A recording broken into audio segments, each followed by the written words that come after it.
Une discussion à bâton rompu et elle a toute son importance. La sage-femme du réseau périnatal de Mayotte, accompagnée de plusieurs animateurs en santé communautaire, échange avec ses mères de famille sur les bienfaits de l'allaitement maternel. Dans un jeu de questions-réponses, ces jeunes mamans découvrent ou se découvrent plutôt dans cette question névralgique liée à l'accompagnement des nourrissons. Avant, j'avais envie de mettre un implant. Du coup, j'ai dit, voilà, c'est l'occasion pour moi. Et je suis venue. Et dès que je suis venue, j'ai trouvé des choses. On m'a enseigné des choses que je ne savais pas. J'ai appris beaucoup de choses par rapport à l'allaitement que je ne les savais pas avant. Parce qu'avant, la manière que j'allaite et la manière que je vais allaiter maintenant, ce ne sera pas la même chose. Dans une île en pleine mutation où les femmes sont de plus en plus présentes dans la vie active, l'ARS, par le biais du REPEMA, tient à soutenir les mères de famille en phase d'allaitement.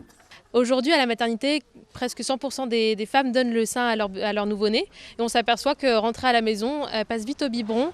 Et c'est dommage de se priver de tous les bienfaits de l'allaitement maternel et des bienfaits à court terme, mais aussi à long terme pour la mère et l'enfant.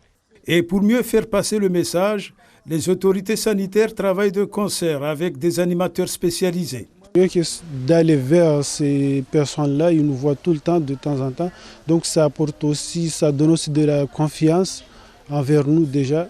Et ça aide aussi quand les médecins ils sont là aussi.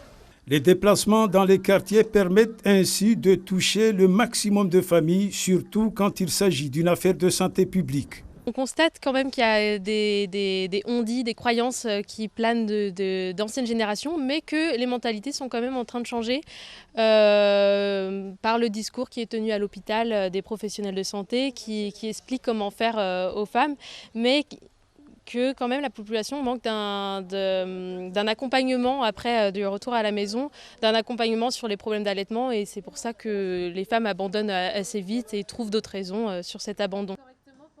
Les rencontres vont se poursuivre toute la semaine dans les différents coins de l'île. Des communiqués sur les ondes radio de Mayotte la Première accompagnent cette campagne de sensibilisation.